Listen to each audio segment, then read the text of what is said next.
La enseñanza la he titulado, no sé si la podamos tomar de esa manera, ¿dónde está nuestro deleite? O de pronto preguntarnos, ¿qué es lo que es realmente nuestro deleite? Esta inquietud me la ha puesto Dios en muchas ocasiones porque honestamente eh, podemos ver que la relación de la iglesia, del cuerpo de la iglesia, es decir, de las personas con Dios, ha cambiado mucho. Si usted observa, y esto lo he dicho en otras ocasiones, si usted observa las alabanzas pasadas, alabanzas como 100 ovejas exaltan a Cristo, o alabanzas que exaltan la obra redentora de Cristo por nosotros, o el perdón que hemos recibido de nuestros pecados. Pero hoy en día, eh, muchas de las letras de las alabanzas son, como diría yo, eh, exaltan más al hombre, al que está adorando, que al mismo Dios, porque expresan frases tales como yo jamás te abandonaré, si tú me faltas, yo me muero. Es decir, una serie de cosas que claramente quien está siendo exaltado es el adorador y no el adorado. Y pensando uno en estas alabanzas, uno viene y dice, ¿sí será verdad tanta belleza? O sea, ¿sí habrá realmente ese compromiso con la palabra de Dios?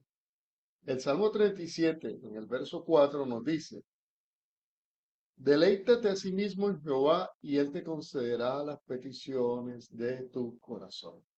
37. 37, el verso 4. Muy sencilla esta frase, muy corta y nos dice mucho. Deleítate a sí mismo en Jehová y que nos promete que si hacemos eso, él concederá las peticiones de nuestro corazón. La palabra deleite a lo que hace referencia tiene que ver con algo que para nosotros debe ser preferencial, ¿no? Algo que apetecemos. En lo que yo me deleito, yo quiero tenerlo en todo momento. En lo que yo no me deleito, por favor, que esté legítimo.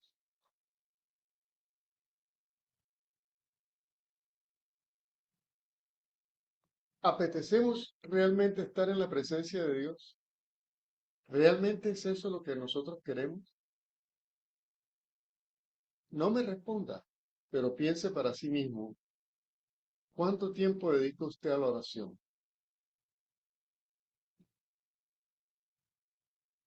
¿Es para usted una carga orar? ¿Le parece cansón? ¿Le parece mm, comienza a orar y en menos de 30 segundos ya está pensando en el tema del banco que tiene que pagar, en el tema del trabajo, en el tema de aquello, en el tema del otro, y ya está disperso? Se acabó la visita delante de Dios. Hermano Ramón, usted dijo que hablaríamos de el deleitar a Dios y está hablando de la oración. Está usted como un poco perdido. Pues yo creo que sí tiene mucha relación. Si yo digo que una persona es mi deleite es porque es mi amigo, porque es alguien que yo estimo, es alguien que yo quiero estar. ¿Y cómo va a ser esa persona? Estoy hablando de relaciones, ¿no? No estoy hablando de deleitarse en un helado o en un chocolate, ¿no? Estoy hablando del deleite que son las relaciones. Si una persona es mi deleite, obviamente yo quiero estar con esa persona. Sí, ¿cierto? Si esa persona es mi deleite, ¿cómo no voy a buscar yo visitarlo? Él es mi deleite, ese es mi amigazo, es cosa que yo estimo en la vida, pero tengo como 3 años que lo voy a visitar, ni me viene a visitar. ¿Dónde está la estima? ¿Dónde está el interés del uno por el otro? Pues no dejan de ser meras palabras. Si en las relaciones humanas, la, digámoslo así, la materialización de una buena relación humana es una visita, es un compartir, es un estar juntos, es un dialogar, es un hablar. En la relación con Dios, esa relación se materializa, se concreta a través de la oración. Se materializa a través de la oración. De manera que si Dios es realmente mi deleite, a mí me debería gustar orar. Pero resulta que no me gusta orar. Usted me puede decir de pronto, hermano Ramón, pero es que la está poniendo muy de para arriba. Cálmese que usted siempre anda embalado. Las cosas no son así. Lo que pasa es que yo apenas tengo 2 meses en el Evangelio, 3 meses en el Evangelio, apenas tengo un año, tengo 2 años. ¿Sabes? Sí, yo amo a Cristo, yo he entendido el sacrificio de Él por mí en la cruz, yo sé que Él hizo un gran sacrificio, que me ha dado la salvación, que me ha dado vida eterna. Sí, pero todavía no estoy como en esa etapa del deleite. Eso lo dejo para usted, para la hermana Olga o para la hermana Carmen. Gente de muchos años en el Evangelio, pero para mí no eso no aplica. Pues no. Vuelvo a insistir. Si mi cónyuge es mi deleite, no puede ser que no quiera estar a su lado. Eh, Hoy en día yo no entiendo cómo muchas personas hablan de que tienen una relación conyugal exitosa, sin embargo, usted los ve diciendo y pidiendo que necesitan un espacio. Cuando la persona en medio de una relación le dice que necesita un espacio, es necesito que te hagas para allá y me den un tiempo tranquilo. El Señor me ponía a meditar en dos casos que viví recientemente. En uno de ellos, un varón tenía a su esposa por fuera, ella estaba atendiendo una hija que había dado a luz y todas estas cosas. Y la señora, obviamente, como era bastante lejos el sitio, tuvo que estar casi mes y medio, 2 meses por allá.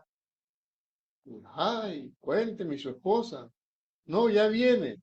Se me acabaron las vacaciones. ¿Cómo así? Se me acabaron las vacaciones. O sea, se quedó uno pensando qué tipo de relación tienen ellos, o por lo menos él con ella. Cae en el corazón de él. Tengo también otra persona que el Señor trajo a mi corazón,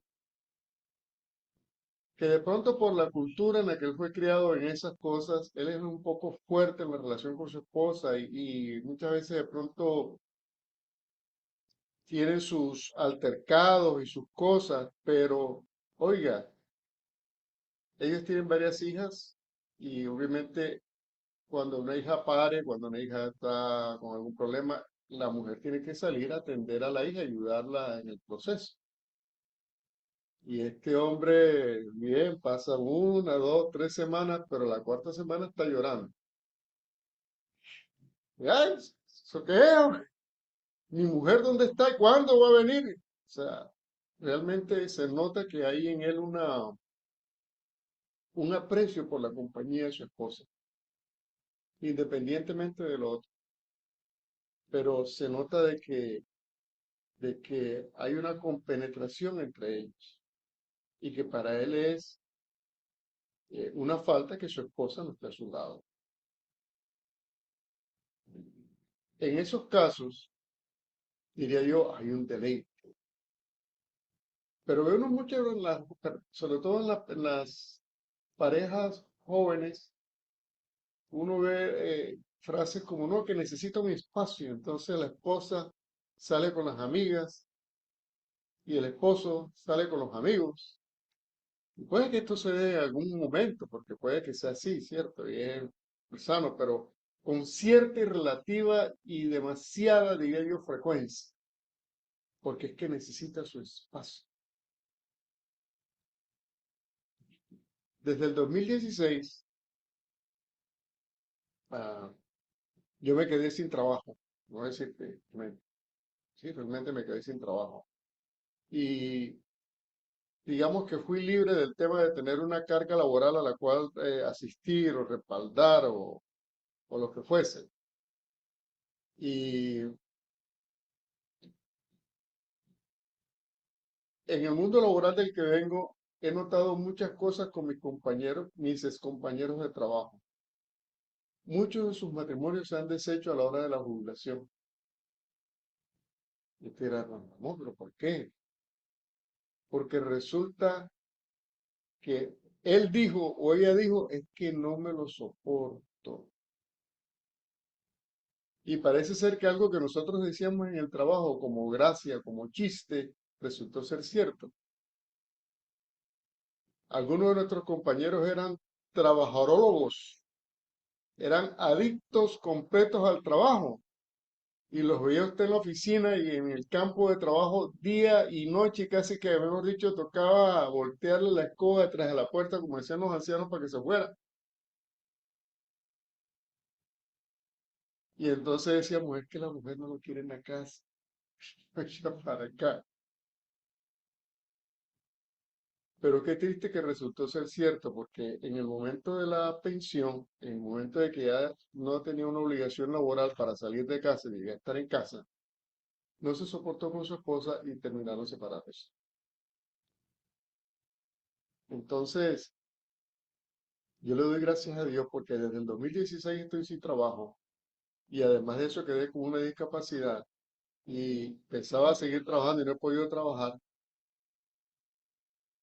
Y mi esposo y yo hemos estado muy compenetrados y yo a la verdad no, nunca he reclamado ningún espacio. Para donde voy yo, vaya, para donde vaya voy yo. Salvo pequeñas excepciones, pero es así. Entonces, ¿cuál es el deleite que realmente nosotros tenemos en relación con Dios para volver al punto? Porque tristemente, hoy hasta a Dios le decimos que necesitamos un espacio. Usted necesita unas vacaciones de Dios. Usted necesita que Dios se vaya a aquella esquina que yo me vengo a esta porque es que necesito descansar de ti.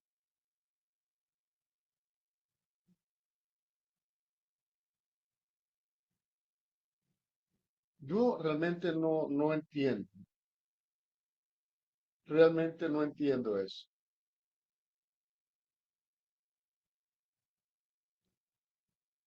¿Cuál es la mayor comunión que podemos tener con Dios? Pues, como ya lo decíamos, es mediante la oración. Ahora, no me malinterprete. No estoy hablando de esas oraciones ceremoniosas y rituales que claramente nos cansan. No las deseamos y las hacemos a la fuerza. Yo no le estoy diciendo que se ponga de rodillas 1, 2 horas a clamar, Señor. No. Yo le digo que dedico un tiempo a orar a Dios, a hablar con Dios. Y eso puede ser de la mejor manera. Yo no me puedo arrodillar, por ejemplo, por el daño que tengo en mi pierna. Si paso más de 30 segundos arrodillado y me paro, la rodilla está así.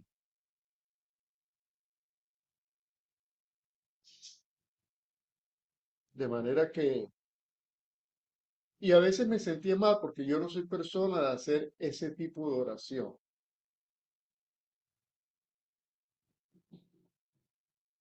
Mi oración es, digamos, más pausada, pero más continua.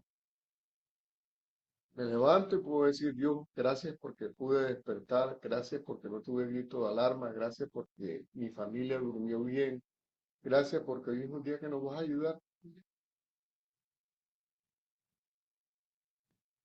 Pero a los 30, 40 segundos, al minuto, a los 2 minutos, estoy pensando, Dios, hoy tengo que ir al banco, te pido que me ayudes, ayúdame que tengo que hacer esta diligencia. Seas tú conmigo, Señor, no permita que me pase. Y es la manera como voy a lo largo del día. Pero muchas veces lo hemos entendido como que debe ser algo ceremonioso. Y eso es lo que muchas veces nos cansa en el tema de tener una relación continua y permanente, o como dijo el apóstol, orar sin cesar.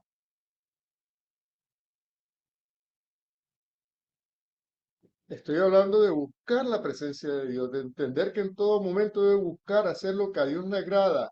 El Salmos 37:3 nos dice, confía en Jehová y haz el bien, y habitarás en la tierra y te apacentarás de la verdad.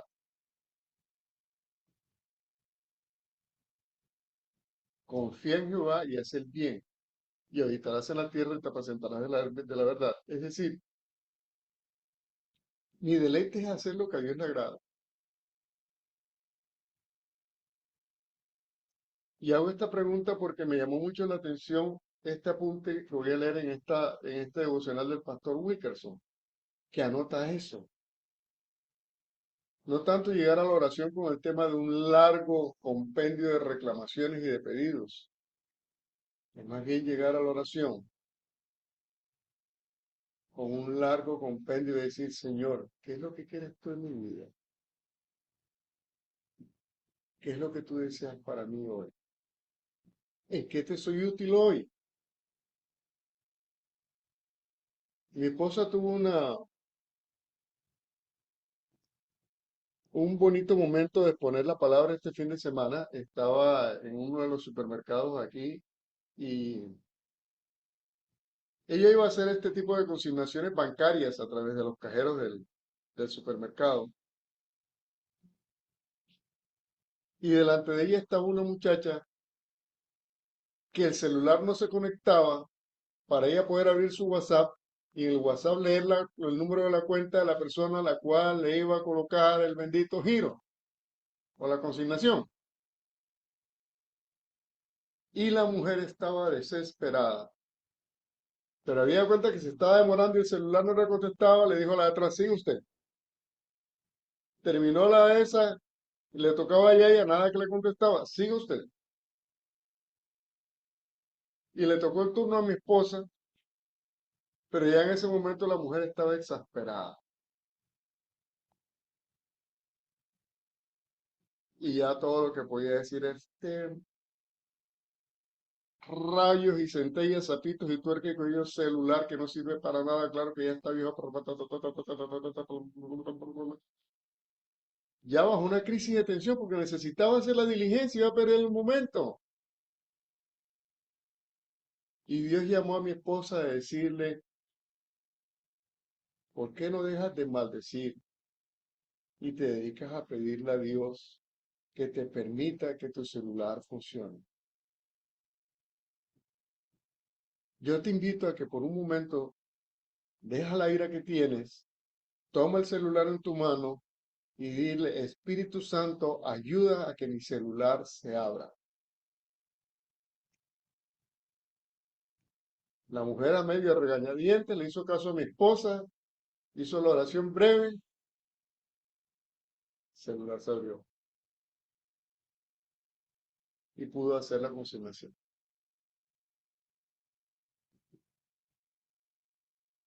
Ese es el tipo de diálogo y de oración que nosotros debemos tener con Dios. No tiene que ser algo, para que ese celular se abriera, no hubo que hacer largas oraciones, ni ponerse de rodillas, ni nada de esto. Simplemente creer en nuestro corazón que las cosas se pueden dar. Y es lo que a Dios le agrada.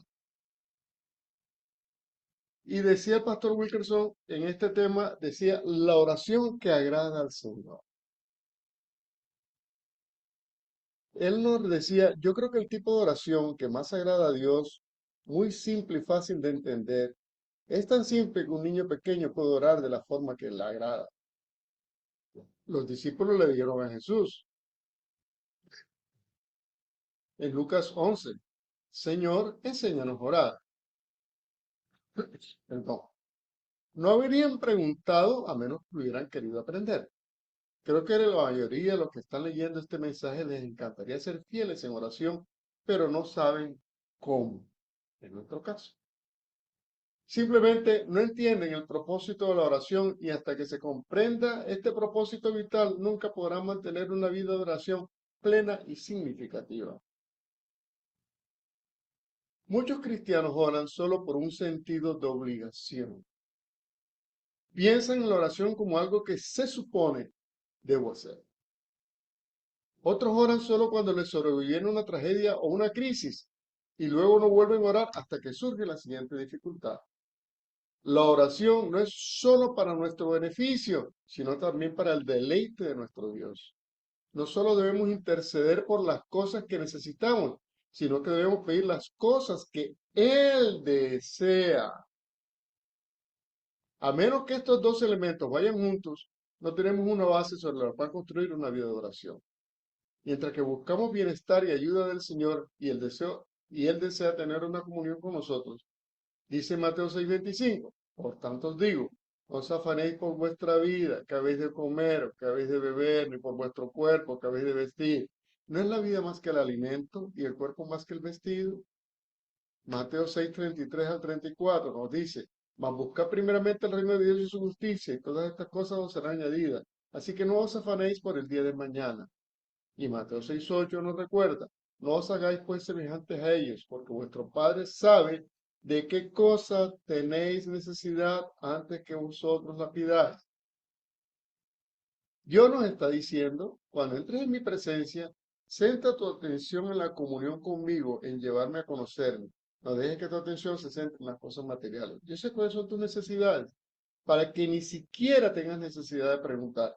Yo me ocuparé todavía, solo búscame, disfrutemos de la dulce comunión. Y aquí hay un punto importante. Se nos ha filtrado dentro de la iglesia una teología que es más oriental, es sobre positivismo. Y es que yo debo confesar y decir para que las cosas se den. Entonces es que yo debo, si yo tengo un problema de dinero, tengo que decirle al Señor que es el dinero lo que necesito, cuándo lo necesito y cómo lo necesito. Si yo tengo un problema de soledad en mi vida sentimental, yo tengo que decirle al Señor, ¿cómo quiero mi pareja? ¿Qué es lo que quiero en mi pareja? ¿Para cuándo quiero mi pareja? Pero Dios en su palabra nos está diciendo algo muy distinto. Yo no necesito que me digas eso. Yo sé lo que tú necesitas. Es más, a veces pedimos cosas que no convienen, pedimos como no conviene, pedimos necedades, pedimos cosas que no nos van a hacer bien. Y por supuesto, Dios no nos va a dar.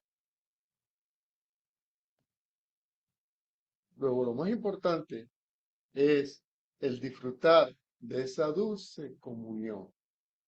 Si Dios es nuestro deleite, entonces la oración debería ser para nosotros un deleite, pero tristemente no lo es. Es más bien una carga, un deber, una obligación. Ignoramos el acápite, el texto clave que Jesús menciona a sus discípulos cuando les responde sobre cómo orar. Mateo 6, del 6 al 7. Hay dos puntos importantes ahí en esa parte que el Señor les dijo a sus discípulos. En el verso 6 el Señor les dijo, mas tú cuando ores, entra en tu aposento y cerrada la puerta, ora a tu Padre que está en secreto y tu Padre que ve en los secretos te recompensará en público. Y en el verso 7 les dijo, y orando no seáis vanas repeticiones como los gentiles que piensan que por su palabrería serán oídos. Para mí esta parte me deja dos enseñanzas. La primera de ellas es que la oración debe implicar una intimidad, una comunión con Dios, a sola él y yo.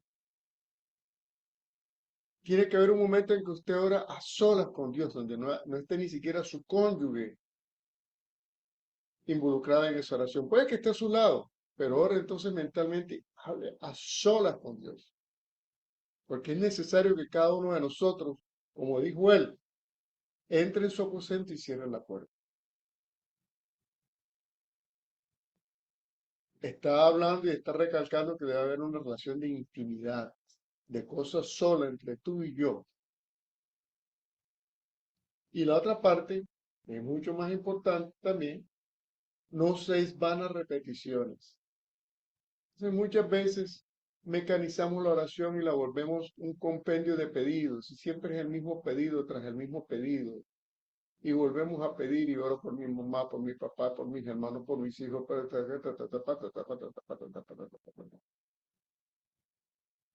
Y cuando le damos gracias por lo que ya dio. Salgo con el largo pedido de esta semana y me olvido de los 10, 15 años que tiene de estarme respondiendo las cosas buenas que me ha dado.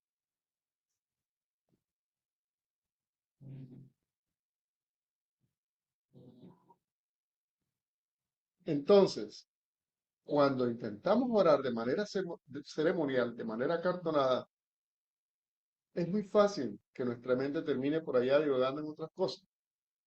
Pero si lo que estamos diciéndole a Dios tiene que ver con lo que Él desea, entonces creo que es más difícil que nos distraigamos.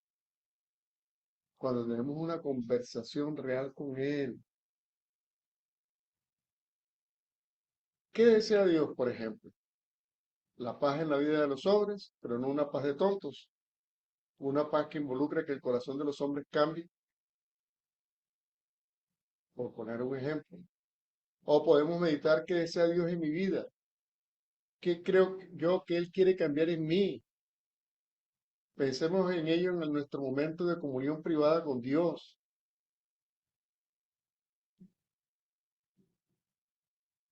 Si yo tengo un gran amigo, ese gran amigo del que hablaba al comienzo, y bueno, aleluya, el amigo me visita. Y dentro de esa visita, 2, 3 minutos de saludo cordial. Ramón, ¿cómo estás? Me alegra mucho verte, si te sientas. Pero usted nota que al cuarto minuto es, oye, fíjate que es que he andado necesitando un dinerito. ¿Será que tienes? Mira, tengo un problema allá en la alcaldía y estoy enredado, viejo, no sé qué hacer. ¿Tú no tienes un amigo por ahí que me pueda ayudar? Da cualquier cantidad de relicario de cosas. Usted finalmente se queda pensando que no hay un interés vivido por compartir con usted, sino un interés vivido en venir a ver cómo le soluciona a usted sus problemas. Y eso a usted le agradaría. Pues si no le agrada a usted, creo que menos le agrada a Dios. Si no le demostramos, ya hay algo importante que decía mi esposa y es, ya él dio a su hijo por mí. ¿Qué más puedo pedirle yo a Dios? Alguien que sufrió penurias en esta tierra como Job. Imagínese usted que todos sus hijos mueran de un momento a otro. Y no que es un añito, el otro año, el otro, el otro. No, no, no, no. Hoy sus 7 muchachos y mañana 0 muchachos. Se acabó. Todos muertos. Usted sabe lo duro que es eso para una persona. Y además de eso, le llega una plaga. Y la plaga maltrata su cuerpo y se lo destruye.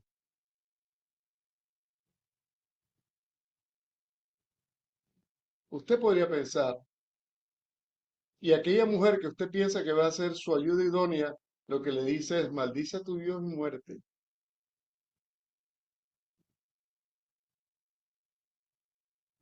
Pero sin embargo, ese hombre dio una frase que quedó consignada en la palabra del Señor. Él dijo, en Job 13:15, he aquí, aunque él me matare, en él esperaré.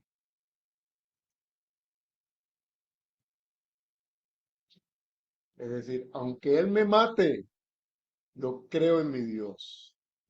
Aunque también dijo, no obstante, defenderé delante de él mis caminos. Porque él podía pensar es, de pronto tengo algo torcido en la vida y por eso Dios me ha mandado esto. Nosotros hoy en día podemos cambiar esta oración de Job. Nosotros habríamos de decir, aunque él me mate, en él confiaré. Pero nosotros sí podemos decir, no obstante, Jesús defenderá mi causa delante de él.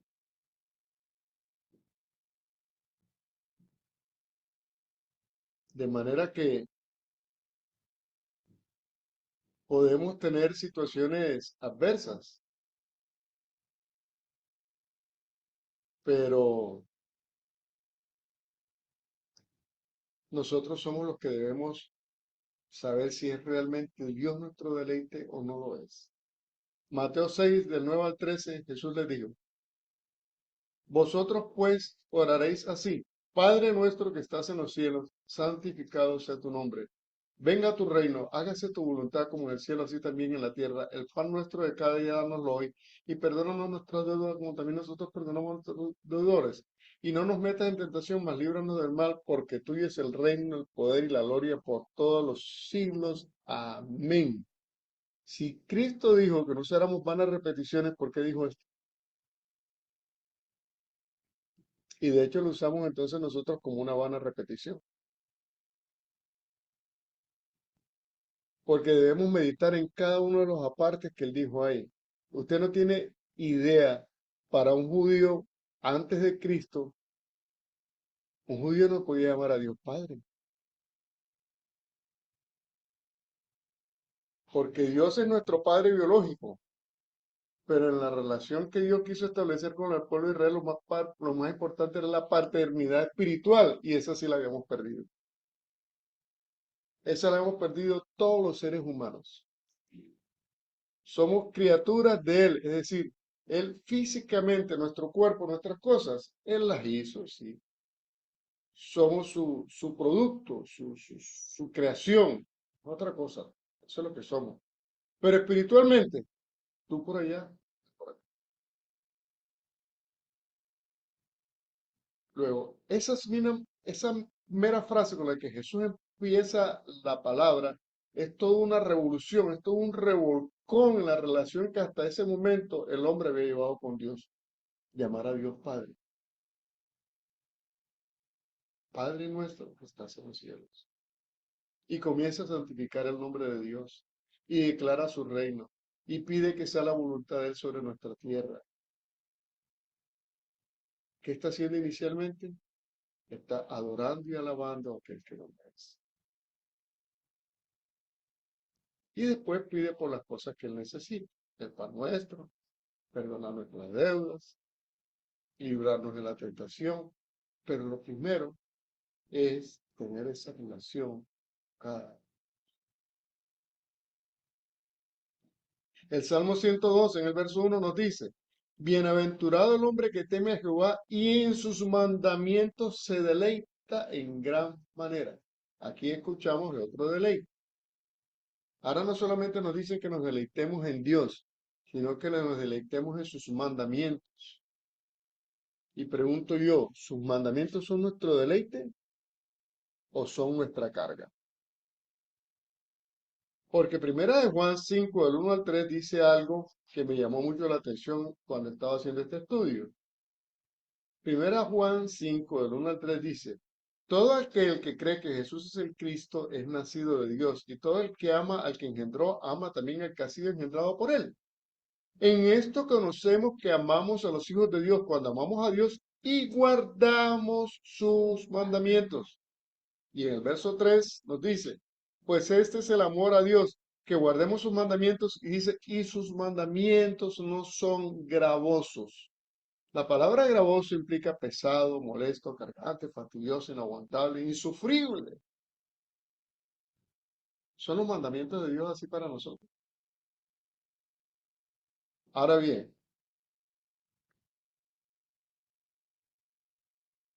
puede que los mandamientos no sean gravosos, pero ciertamente para nosotros es bien difícil cumplirlos. Romanos 7, del 14 al 25, el apóstol Pablo expone una verdad espiritual a rajatabla que aparentemente se opone abiertamente con lo que dijo Juan allá en el versículo anterior. En Romanos 7, del 14 en adelante, Pablo escribe, porque sabemos que la ley es espiritual, mas yo soy carnal, vendido al pecado. Porque lo que hago no lo entiendo, pues no hago lo que quiero, sino lo que aborrezco, eso hago. Y si lo que no quiero, esto hago, apruebo que la ley es buena. De manera que ya no soy yo quien hace aquello, sino el pecado que mora en mí. Y yo sé que en mí, esto es en mi carne, no mora el bien. Porque el querer el bien está en mí, pero no el hacerlo. Oye eso, pero no el hacer. Porque no hago el bien que quiero, sino el mal que no quiero. Eso es lo que hago. Y si hago lo que no quiero, ya no lo hago yo, sino el pecado que mora en mí. Así que queriendo yo hacer el bien, hallo esta ley que el mal está en mí. Porque según el hombre interior me deleito en la ley de Dios, pero veo otra ley en mis miembros que se revela contra la ley de mi mente y me lleva cautivo a la ley del pecado que está en mis miembros. Miserable de mí, ¿quién me librará de este cuerpo de muerte? Entonces Pablo nos está dando otra versión del tema. Pablo nos está diciendo, sí, existen unos mandamientos de Dios, pero son contrarios a mi naturaleza. Expongamos uno de ellos que es de pronto el que más se representa hoy en día en una sociedad tan sexualizada como la nuestra, donde a toda hora nos viven hablando de sexo, sexo, sexo. Ayer me llamó la atención una columnista del Heraldo. Vi dos columnas de ella en el de editorial y los dos eran sobre sexo. Que si en la intimidad, que como te sentías, que si aquí, de que para allá, de que para arriba y que para abajo. De manera que bien, usted vive en su casa, tranquilo, sea que es casado, voy a pensar en un varón, sea que vive con su familia y es soltero, y al lado vive una familia, al otro lado. Una de esas familias que vive al lado, la señora es muy atractiva, no podemos decir que no, pero además de eso, la señora se viste de una manera muy provocativa. A toda hora usa escotes a punto de darle una pulmonía, faldas que no ocultan nada del himno nacional. Y de la casualidad que usted se la encuentra en los alrededores y el saludo de ella es, vecino, qué alegría verte, cómo me agrada encontrarme contigo. Y como dice el chavo, a usted se le pone muy atenta sus antenitas de vinil y dice, epa, señora tan agradable, no se resiste a mis encantos. Y usted comienza a cavilar en dos cosas. Ante un plato tan provocativo presentado en bandeja de plata,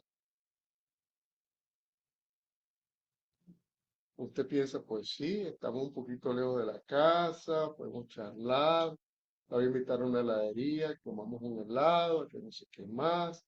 Y de pronto le digo que nos encontremos en un centro comercial más tarde, ¿qué tal? Y no va a ser fácil para usted escuchar la voz de Dios que le dice, ella es casada, mi palabra dice, no desearás a la mujer de tu prójimo. Aunque en estos días, por estos días, es al revés. Es la mujer de mi prójimo la que me busca, pero no importa, es la misma situación. No desearás a la mujer de tu prójimo.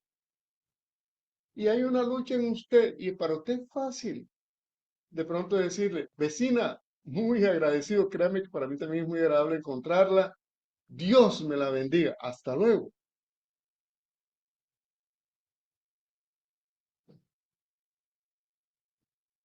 Esas palabras no le van a salir muy fácil, porque esas palabras van a estar, como dice Pablo, luchando con su carne. Su carne está diciendo, ¿qué?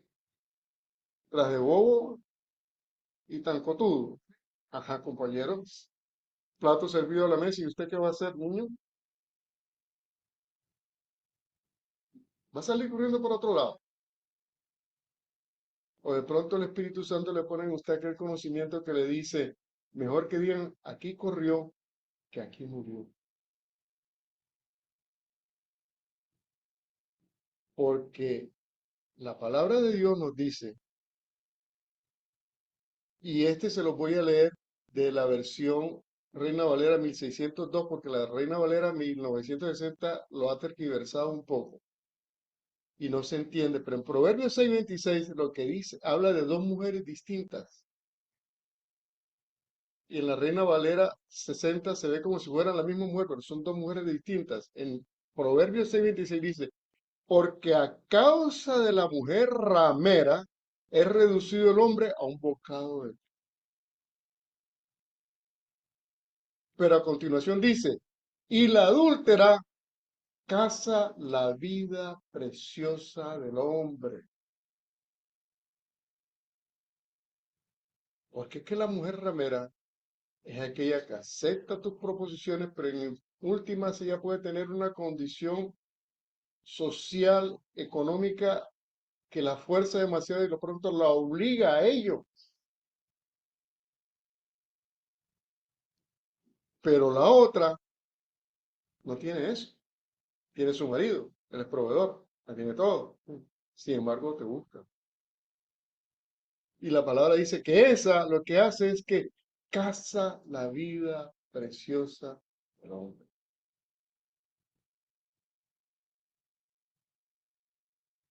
Entonces, en ese momento, ¿qué es lo más delicado para ti, lo más fuerte, lo más tenaz, lo más grave? Es plegarte a lo que dice la palabra de Dios. Pero a futuro, ¿qué es lo mejor? Si das rienda suelta a tu carne, mañana más tarde, porque Dios, Jesús lo dijo, no hay nada que se haga en lo oculto que no haya de gritarse en las plazas. Póngalo por seguro que todo el mundo lo va a saber. Y cuando todo el mundo lo sepa, ¿a dónde vas a correr de ese marido ofendido? Y hay un dicho muy cierto. El que ofende pasa el sofoco y con el rasgo del tiempo se olvida de la ofensa, pero el ofendido, ese nunca olvida, ese nunca olvida. O de pronto viene él y le hace un daño a esa muchacha como se estima tanto hoy, ya, y la mata, cualquier cosa, ¿no tendrá usted la carga en su corazón? Dios mío, por andar yo con mis cosas que no debía hacer, esa pobre mujer ha muerto.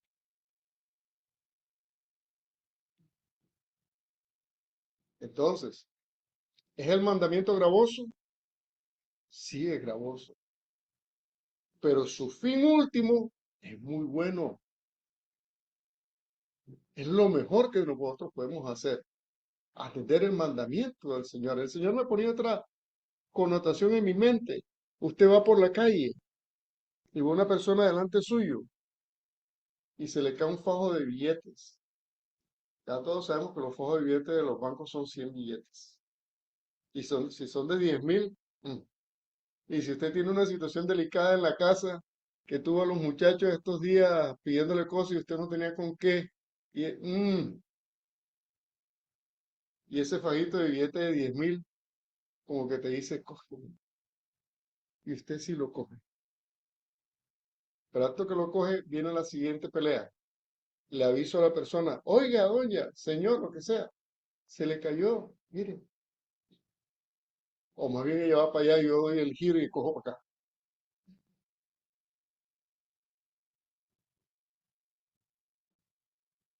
Los mandamientos de Dios le dicen exactamente qué tengo que hacer. Y de lo que yo haga, le aseguro que si cojo para acá, mi economía va a pagar eso tarde que temprano. Que si yo llamo a la persona y le digo, mire, vea, se le cayó esto, téngalo por seguro que la economía suya también sabrá lo que es la bondad de Dios en su vida. Los mandamientos de Dios puede que sean gravosos, pero son muy buenos en su defensa. ¿Bajo qué condiciones es mi deleite? Ya lo habíamos hablado con el caso de Dios, de Job.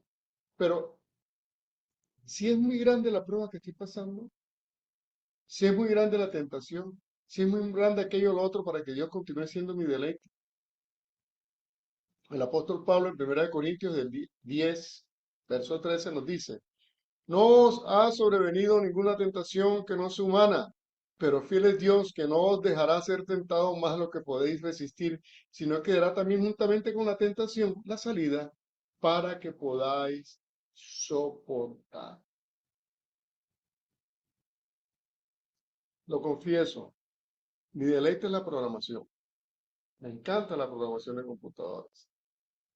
Y en algún momento tuve la fortuna que en mi trabajo me asignaron el diseñar un programa, en un programa que se llama programación en Excel. Realmente no es Excel. Excel tiene detrás, en la parte de atrás tiene un programa que muchas veces está en Java, en otro programa, y usted lo puede trabajar. Python también puede ser. Es la famosa macro, pero es el lenguaje en el que están diseñadas. Entonces usted puede trabajar con esas macros y puede hacer que se le haga cosas. Y yo tenía que hacer un trabajo muy importante para la compañía en la que estaba. Y me fascinaba, me encantaba. Yo, primeros meses yo decía, y me están pagando por esto, increíble. Me encanta. Es mi deleite. Pero tarde que temprano, mi deleite se convirtió en trabajo. Porque comencé a sentir la presión, a sentir la presión, a sentir la presión, a sentir la presión. Y si hay una población que está sujeta hoy a problemas mentales, son los programadores.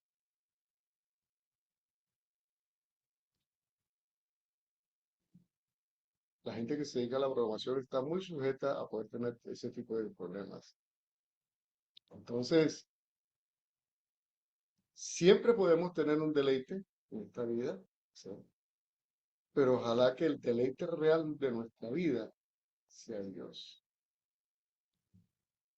Nos concluye el pastor Wilkerson con esta meditación que él tituló ¿Es la oración una carga? Dice, quizás la oración es una carga para ti. ¿Te aburre la oración? ¿Es más un deber que un placer? Muy pocos cristianos entran en la presencia de Dios con deleite, simplemente por el placer de su compañía. Algunos lo consideran solo un trabajo. Cuando tenemos comunión con un ser querido aquí en la tierra, lo consideramos trabajo. No es un placer para nosotros. Si estás felizmente casado, no consideras que los momentos de intimidad con tu cónyuge sean trabajo.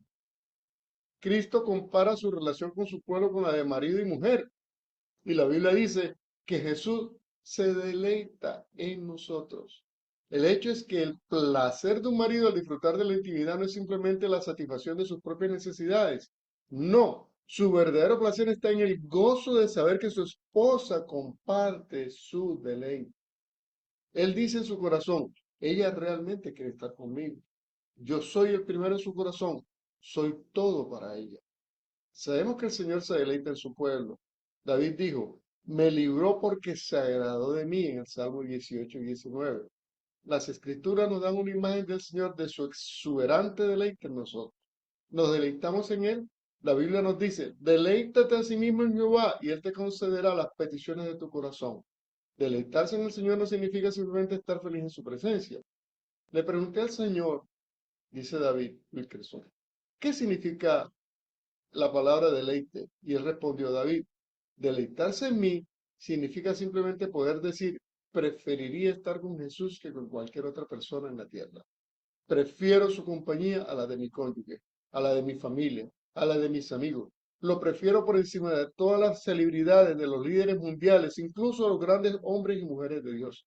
Él es mi deleite.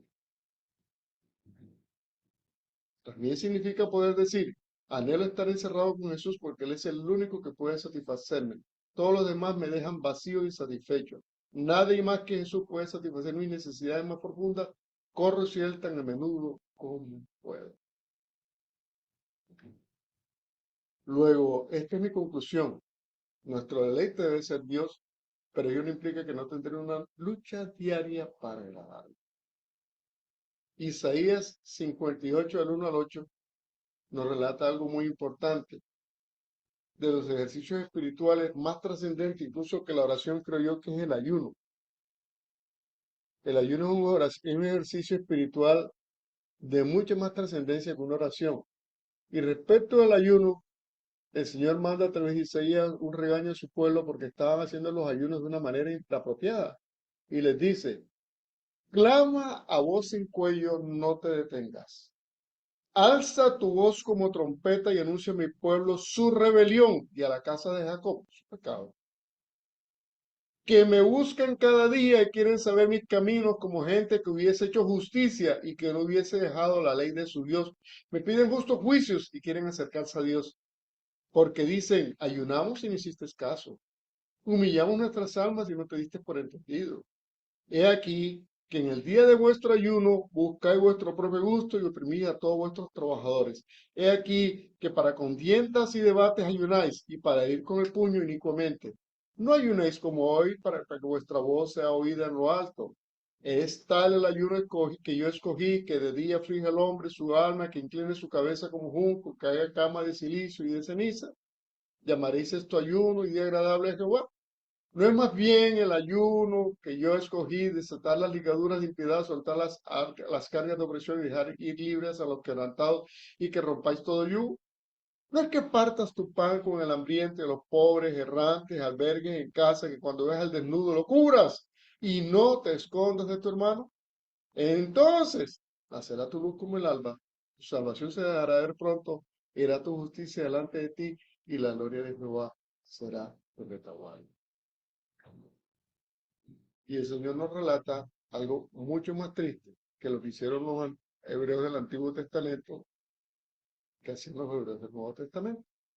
Y estaba hablando de los líderes religiosos de su tiempo. Mateo 23, del 14 al 15, el Señor nos dice, hay de vosotros, escribas y fariseos, hipócritas, porque devoráis las casas de las viudas, y como pretextos hacéis largas oraciones, por esto recibiréis mayor condenación.